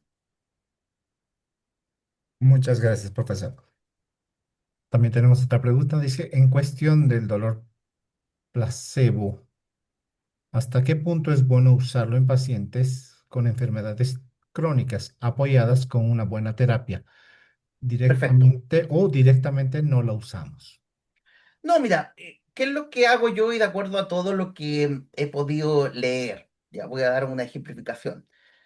Hay estudios en donde a un grupo de usuarios con dolor lumbar se le indica que tienen que hacer este test de elevación del miembro inferior con la rodilla extendida. Y a un grupo se le dice, cuando usted haga esto, puede sentir molestia en la zona lumbar y a otro grupo no se le dice nada, solo que lo tiene que hacer. Al grupo que se le verbalizó que cuando hiciera esta elevación del miembro inferior iba a sentir molestia, efectivamente aumentó su percepción del dolor. En cambio, al otro grupo que no se le dijo nada, el dolor incluso mostró una leve disminución. Por lo tanto, si nosotros consideramos que nuestra forma de intervención, o desde mi paradigma, el paradigma que yo asumo como óptimo para intervenir a un usuario, se fundamenta en la práctica basada en la evidencia, en donde esta consiste en la experiencia externa, la literatura científica. La considero mi experiencia interna, o sea, mi experiencia clínica, las preferencias del usuario, qué es lo que me hizo el usuario que cree que le hace bien, y el contexto. Yo tengo que ponderar cada una de esas dimensiones en su mérito. ¿Por qué? Porque la experiencia externa, que sería el paper, el artículo científico, se sabe que, nuevamente se repite este número, para mí es bastante llamativo, que el 80% de lo que se publica en la literatura no es extrapolable a nuestro usuario porque eventualmente esas investigaciones están hechas en condiciones estereotipadas, en condiciones de laboratorio que no son extrapolables a los contextos de nuestro usuario. Y solo el 20 es lo que yo podría extrapolar y que puede resultar. Por lo tanto, la literatura hay que leerla con moderación, con cautela, con precaución. Pero también está mi experiencia clínica en función de la casuística que yo he tenido a lo largo de los años y por lo tanto la capacidad que tengo de evaluar qué es lo mejor en función del proceso evaluativo, qué es lo mejor en función del razonamiento clínico. Pero si el usuario, como preferencia del usuario, me dice, oiga, me coloca esa maquinita que me hace como cosquillita o hormigueo, porque usted me la colocó ayer y yo sentí que me hizo muy bien, se la voy a colocar, pero yo sé que lo que realmente le va a solucionar su problema son las intervenciones manuales que yo haga, es la prescripción de ejercicio, son los cambios en el estilo de vida. Por lo tanto, lo utilizo, pero no como único mecanismo, bajo ningún punto de vista. Desde mi criterio, utilizo en mayor medida los otros elementos que yo asumo que van a ser mucho más satisfactorios. Pero ese elemento asociado a las preferencias del usuario en función de su carga cultural, de su carga eventualmente cognitiva, emocional, porque asume que si se toma una hierba, no sé si se entiende el mismo concepto, pero si yo consumo una hierba y la echo a un líquido caliente y me la tomo, ¿eso me hace muy bien? Si yo sé que eso no genera iatrogenia, o si yo sé que ese estímulo eventualmente placebo o que se asocia a la expectativa, al condicionamiento o al componente emocional, que sería más elegante, no le genera algo negativo, que lo siga tomando o eventualmente yo lo sigo implementando. Porque el dolor tiene un componente cognitivo y emocional muy potente, en donde el miedo y el catastrofismo van a jugar un rol negativo en la evolución de nuestro usuario. Por lo tanto, en la medida que yo logre aferrarme a la mayor cantidad de elementos cognitivos, emocionales y sensoriales, voy a lograr que ese usuario me crea de lo que yo le estoy haciendo y por lo tanto voy a empoderarlo de que su recuperación se fundamenta en un enfoque integral, considerando varios aspectos de lo que involucra ser humano. No solo lo que yo le estoy prescribiendo, sino también eventualmente su estilo de vida y si añado un elemento que puede ser placebo o que apunta, insisto con este concepto, a la esfera emocional en función de su carga cultural, bienvenido sea. Lo utilizo pero no como único mecanismo. Muchas gracias, profesor. Tenemos otra pregunta. Con todo lo que actualmente se sabe, ¿se mantienen los tres niveles de control del dolor como tal o ya van cayendo? Ya, yo podría señalar que hay más niveles de modulación del dolor. Eh, Cuando hablamos de modulación, no solo me refiero a una disminución, también la palabra modulación puede tributar a que aumente la percepción del dolor. Por ejemplo, un mecanismo de modulación del dolor podría ser la inflamación. Pero ¿qué hace la inflamación? Amplifica la percepción del dolor, lo modula. ¿Pero cómo lo modula? Amplificándolo. Pero sabemos que si bien la inflamación amplifica la percepción del dolor, la inflamación tiene un rol biológico. Por lo tanto, mi objetivo no va a ser disminuir la inflamación, sino que modularla, ¿cierto? Contenerla eventualmente. Porque el rol biológico de la inflamación es recuperar el tejido. Es algo bueno la inflamación, ¿ya? Si no hubiera un proceso inflamatorio, el tejido no se recuperaría. Por lo tanto, sería nefasto, ¿ya?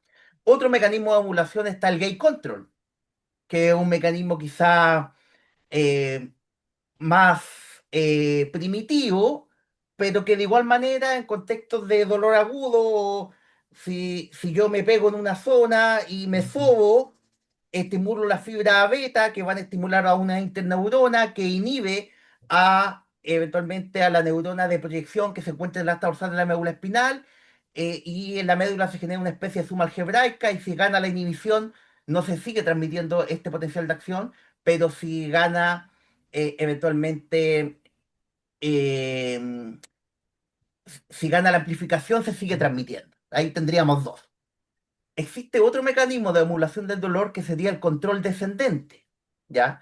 Que se fundamenta en esta liberación de opioides, específicamente de la sustancia gris periacueductal, en donde estímulos cognitivos, estímulos emocionales y sensoriales, en donde existe un correlato de estructuras corticales y subcorticales que se encargan de procesar la información cognitiva, emocional y sensorial, van a estimular esta sustancia gris para que libere opioide endógeno. Está el cuarto, que sería esta modulación condicional del dolor, que un estímulo nociceptivo condicionante gatilla que se disminuya la percepción del dolor en el estímulo nociceptivo primario. Y podríamos decir que incluso existe un quinto, que sería el placebo, ¿cierto?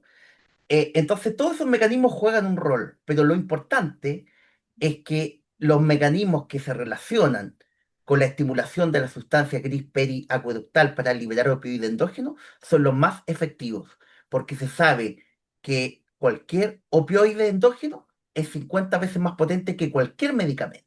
Y eso es clave, eso es fundamental en términos de lo que nosotros buscamos como fisioterapeuta. Y eso incluso lo podemos lograr con estímulos tan simples como un estímulo auditivo que gatille un estado de felicidad, de alegría o de bienestar en el usuario, así como también nuestras intervenciones, ¿cierto? Que van a mejorar la calidad del tejido y que todo lo que sea movimiento va a gatillar que en función del tiempo sea mucho más satisfactorio en recuperar la funcionalidad y por lo tanto que ese usuario se reintegre a la sociedad y cumpla su rol, ¿ya? Gracias, profesor. Es un tsunami de conocimiento. Bien, tenemos otra pregunta. ¿Podría ayudarnos a definir bien el control motor y si se Perfecto. relaciona con la estabilidad y equilibrio? Sí, por supuesto, sí. Mira, las definiciones de control motor son múltiples y hay autores que lo definen o se fundamentan en la neurobiología, otros que lo analizan desde la matemática y la física.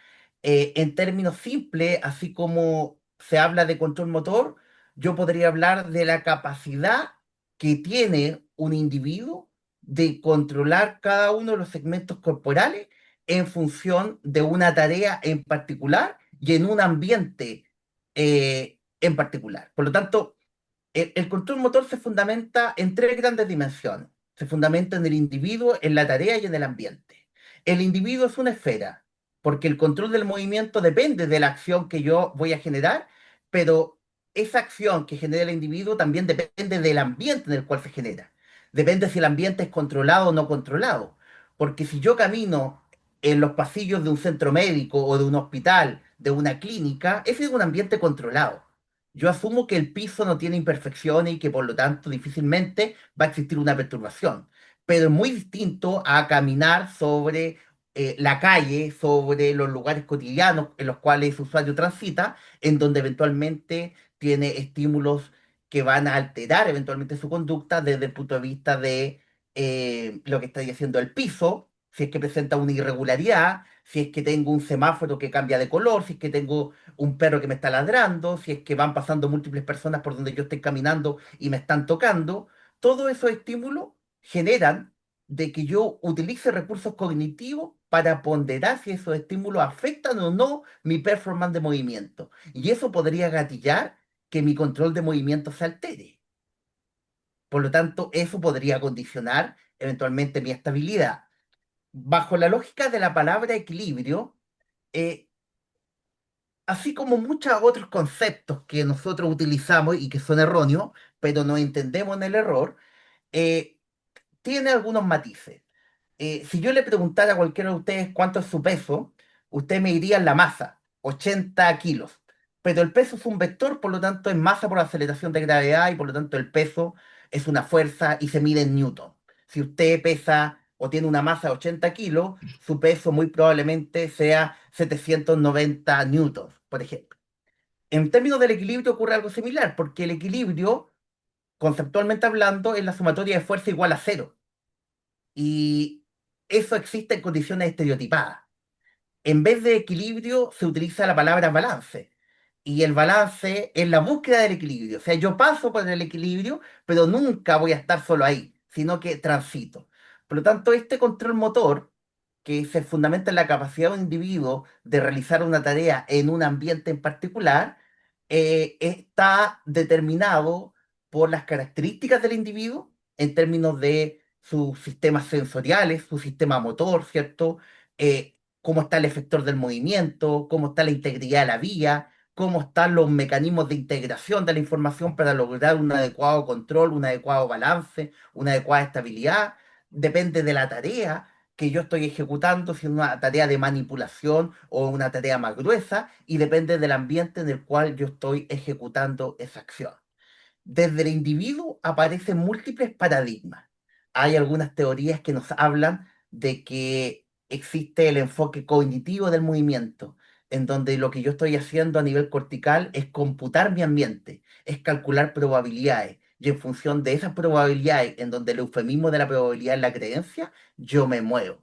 Quizás alguna vez que yo estaría dispuesto a ir, y de forma gratuita, de hecho, podríamos interactuar de manera presencial y mostrarles varios ejemplos en donde podríamos analizar estos aspectos asociados a la estabilidad, al control postural, al efecto de las distintas modalidades sensoriales y cómo eso se ve perturbado por la información cognitiva y por lo tanto que altera mi control motor.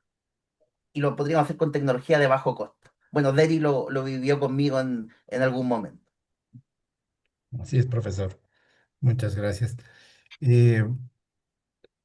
Tenemos agradecimientos de la licenciada Ángela García. Hizo una pregunta en la cual ya usted habló del ejercicio isométrico, así que creo que ha sido aclarado. Tenemos aquí de Mariana Vargas, en relación con una neuropatía de herpes zóster, ¿cómo podemos actuar con terapia manual?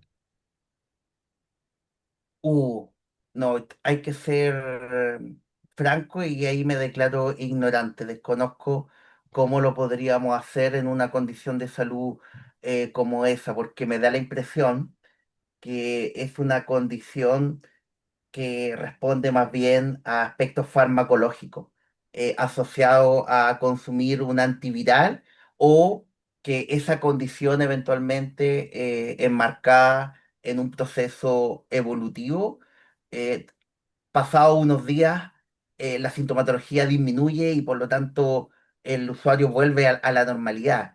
Quizá más que desde la terapia manual yo diría, es educar al usuario. Bueno, la educación es parte también del paradigma de la terapia manual, pero educar al usuario respecto a cómo va a evolucionar esa condición de salud. En lo personal, en una oportunidad recuerdo que cuando estaba comenzando con mi proceso de ejercer esta hermosa profesión, me tocó un usuario que me consultó a modo de primera consulta. En Chile no se permite la primera consulta desde el punto de vista legal, pero este usuario de manera bastante ocasional me preguntaba cuando tenía una dolencia y me indicaba que tenía un dolor muy grande a nivel de la zona lumbar y que se le irradiaba al glúteo. Y yo le pregunté, bueno, pero ¿hiciste alguna acción que se correlacionara con ese dolor? ¿Estuviste haciendo actividad física de manera excesiva o eventualmente realizaste un movimiento inadecuado para intentar evaluar qué había pasado para presentar ese dolor? Y nada de lo que yo le preguntara se condecía con esa condición. Y resulta que en una oportunidad lo cité a mi consulta y lo evalué y visualizaba que existían una especie de ronchas en la zona lumbar que se proyectaba aparentemente a la zona glútea y que seguía en parte de lo que era la porción posterior del muslo. Y efectivamente le indiqué al usuario que tenía que consultar un médico para descartar que fuera herpes, y era herpes, pero en ese contexto, más que desde la terapia manual o desde el ejercicio terapéutico o desde el manejo de tejido blando, hay veces en donde hay que derivar. Y esa derivación también es parte de nuestro rol desde el punto de vista de lo que es el diagnóstico diferencial y por lo tanto tener la capacidad de decir, quizás esto no me compete y es de resorte de otro profesional. Muchas gracias, profesor. Eh, ¿Podemos continuar con más preguntas? Sí, vamos, vamos, un par de preguntas más, ¿cierto? Ya, perfecto. Aquí, ¿qué otras técnicas son recomendadas para pacientes de la tercera edad para inhibir el dolor?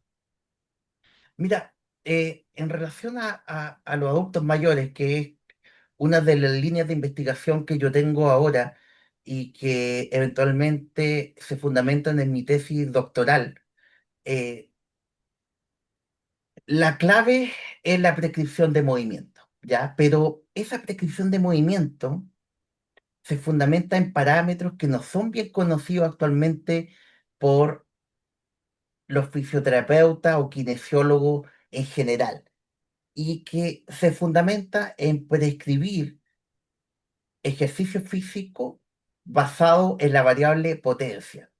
La potencia es fuerza por velocidad y la velocidad es una variable que condiciona muchos aspectos de nuestra cotidianidad.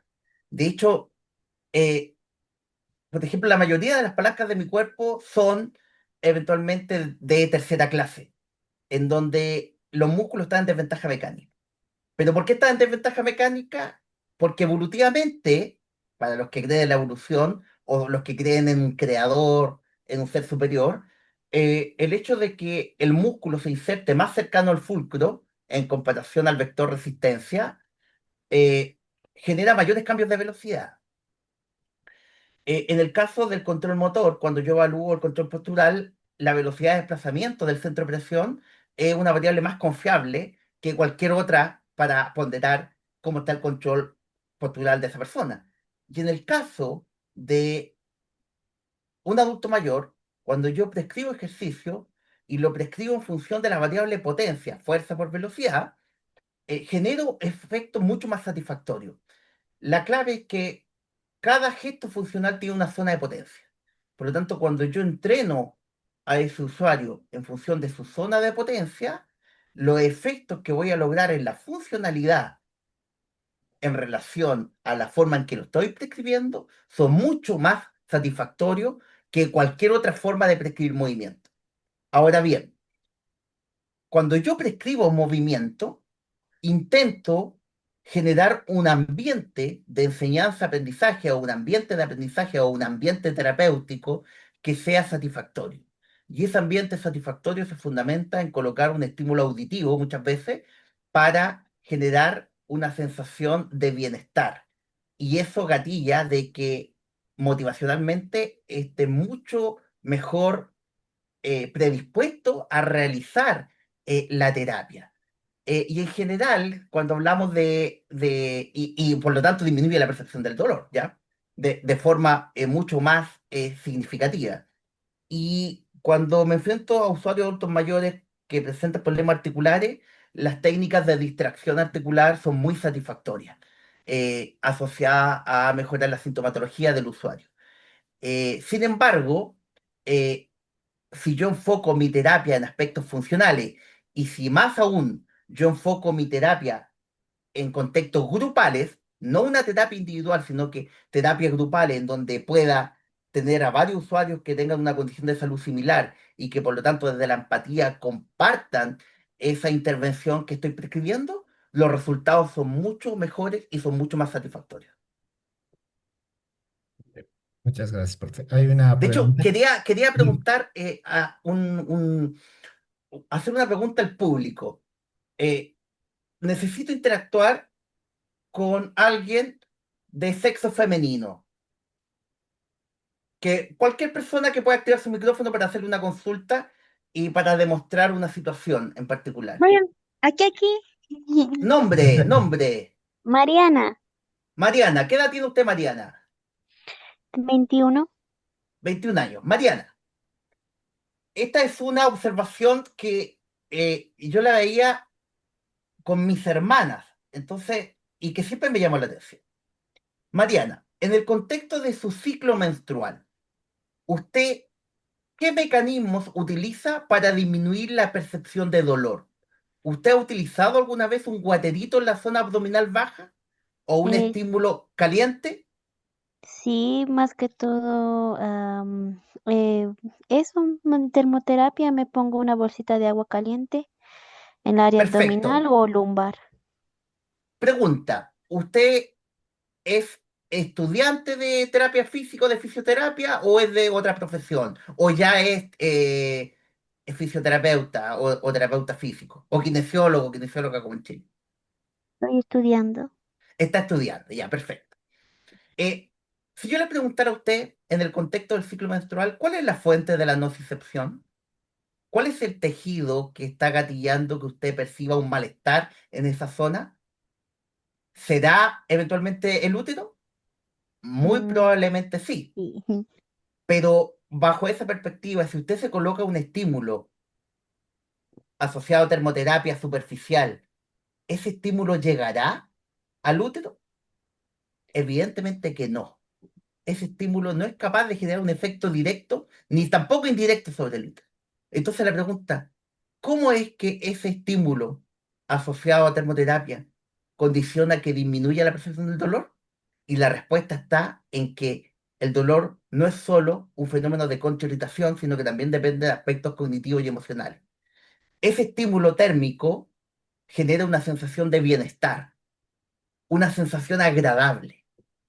Y esa sensación de confort gatilla que desde el plano emocional, en términos de las estructuras que se encargan de modular el componente emocional de un ser humano, estimulen la sustancia acueductal y favorezcan la liberación de óxido endógeno. Pero no es que ese estímulo térmico genere un efecto sensorial sobre el tejido que es la fuente de la nocicepción. Por lo tanto, a eso me refiero con el condicionamiento, la expectativa y el placebo. Hay muchos mecanismos que nos han enseñado históricamente en nuestro proceso formativo que contribuyen a disminuir la percepción del dolor porque se dice de que eventualmente genera un efecto neurofisiológico local sobre el tejido target de la nocicepción, pero que con el tiempo nos hemos ido dando cuenta que las razones por las cuales ejercen un rol no son las que clásicamente nos han indicado, sino que más bien son otras que se fundamentan, por ejemplo, en las otras dimensiones que se asocian a este síntoma, como es la dimensión cognitiva y emocional, desde el punto de vista del bienestar, del confort y de la sensación agradable que genera ese estímulo térmico. Eso quería como interactuar, ¿cierto? Para aclarar este concepto del placebo, de la expectativa, del condicionamiento, de la disonancia cognitiva, y que eventualmente nos permiten entender en profundidad eh, el efecto real, o sea, cuál sería el mecanismo. Lo contrario del frío. Y ahí podríamos hablar del periodo refractario absoluto, del periodo refractario relativo, pero por un tema temporal, ¿cierto? No podemos, pero eso ya es más fino. Excelente, muy Última bien. pregunta de Eri. Última.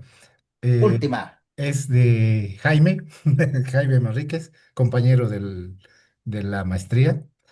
Epa, Dice, primero felicitarlo por tremenda exposición con temas sumamente atingentes al quehacer profesional y actualizados. Mi pregunta va dirigida a un caso hipotético, tomando un perfecto. factor contextual y entendiendo el término de movilidad temprana. ¿Hay algún Ya. protocolo o forma de abarcar un usuario con fractura de miembro inferior, pero que no será intervenido quirúrgicamente con respecto a cargas o nivel de movilidad o terapia manual? Saludos, eminencia. Sí, sí, hay formas, hay varias formas. Se ha demostrado que el trabajo del miembro inferior, en este caso contralateral, en términos de movilidad, entrenamiento de la fuerza, potencia, ¿cierto? Dependiendo de la manifestación de la fuerza que usted quiera trabajar, favorece que se liberen mediadores que eventualmente son sistémicos. Por lo tanto, también van a afectar el miembro inferior que está movilizado. Eso por un lado. Por otro lado, se sabe que la imaginería motora cumple un rol importante en lo que tiene que ver con eh, la activación de la región de la corteza que representa el segmento que está inmóvil. Por lo tanto, en la medida que yo imagine mover un segmento o que eventualmente piense en que lo estoy moviendo, se siguen enviando señales para que la vía se mantenga indemne y se active esa musculatura que se encarga de movilizar ese segmento pese a que no se está moviendo. Pero se mantiene hasta cierto punto la indemnidad neural, evitando un mayor deterioro. De hecho, mire, les voy a mostrar un video. Déjenme ver si lo encuentro acá y se lo muestro. Que Jaime tiene que haber visto este video, pero que es importante, ¿cierto?, para el resto del público que lo podamos apreciar. Déjenme ver por acá. Tut, tut, tut. Déjenme buscarlo.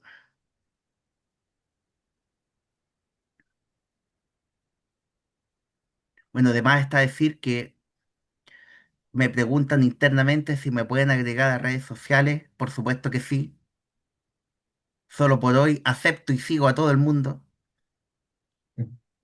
Déjeme ver. Aquí está. Aquí está el vídeo. Aquí está el vídeo. Mira. Me gustaría que alguien activara el micrófono, ¿cierto? Para poder interactuar con esa persona en relación a ver si alguien del público quisiese participar como un programa comercial. Ángela, Sí, sí, profe. ya. Yo Ángela, participo. mire, ¿usted podría describir lo que ve en ese video? Describa solamente lo que usted eventualmente crea que está ocurriendo. ¿Usted había visto este video antes? No, primera vez que Ya. lo veo. Bueno, veo que es parece una mano mecánica, ¿no? Bueno, ¿cómo se dice? Una mano robótica dando alimento a un mono. Una prótesis Sí, robótica, ¿cierto? ah, sí, ¿Ya? ¿verdad? Sí, dando de algo al mono, ¿no? Perfecto. Diciendo, ¿no? Pero, ¿quién está controlando ese brazo robótico? Supongo que el mismo mono, ¿no? ¿Cómo?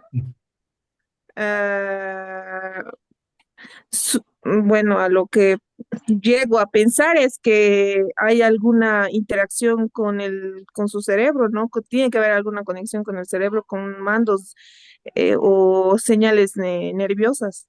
Exactamente. De hecho, mire, el mono tiene sus dos miembros superiores. Los tiene, pero están contenidos. Y ve que aquí arriba se ve como una placa de metal, es porque el mono está descalotado. O sea, le tienen conectados electrodos a la corteza motora. Y ahí se ve el cable, de repente. Se ve el cable que se mueve. Y efectivamente es el mono el que está moviendo el brazo robótico. O sea, con el solo hecho de observar un movimiento, se activa la región de la corteza que eventualmente permitiría que el mono pudiera activar la musculatura que moviliza el miembro superior, entendiendo de que de manera anticipatoria va a haber una actividad muscular a nivel del esqueleto axial y luego apendicular, porque a partir de un pilar central estable se genera movimiento a distancia que son satisfactorios, ¿cierto? Entonces, el solo hecho de que el mono visualice un estímulo o que alguien imagine que estamos viendo un segmento, que ese es el fundamento de la imaginería motora graduada, que es una de las formas de intervenir a usuarios que presentan dolor crónico, sobre todo cuando este dolor crónico es tan discapacitante que la persona ni siquiera puede mover el segmento que percibe como doloroso, ¿cierto? Eh, es ahí que el solo hecho de pensar o de visualizar un movimiento que eventualmente quisiese realizar se activa en la región de la corteza que permite generar ese movimiento y por lo tanto sigo manteniendo la vía con una performance continua. Y acá lo que se hace es que sacan esas señales a través de a través de este cable, se lleva a un computador, ¿cierto? Y ese computador en base a un procesamiento de datos se envía la señal para que este brazo robótico se mueva. Lo impactante es que este brazo robótico no tiene sistema sensorial. No hay feedback acá. No hay una retroalimentación, no hay corrección, pero igual se logra el objetivo, que es la alimentación. Ese es un indicador de que, en relación a la pregunta que planteó Jaime, ¿cierto? Cuando yo trabajo el miembro inferior contralateral al que está dañado o incluso los miembros superiores, voy a lograr que se mantenga el trofismo de los distintos tejidos a nivel corporal, a nivel global, debido a que viajan por el flujo sanguíneo, permitiendo que el deterioro no sea tan alto en ese segmento que está inmovilizado. Y por otro lado, desde el punto de vista neural, si yo realizo este trabajo de imaginería, de movimiento, que ahí les puedo compartir en algún momento algunos artículos relacionados con esa temática. Si yo realizo imaginería de movimiento, permito que esta vía, ¿cierto?, se mantenga relativamente indemne. Gracias, profe. De nada, estimada, y ahí espero, Jaime, haber podido responder su consulta.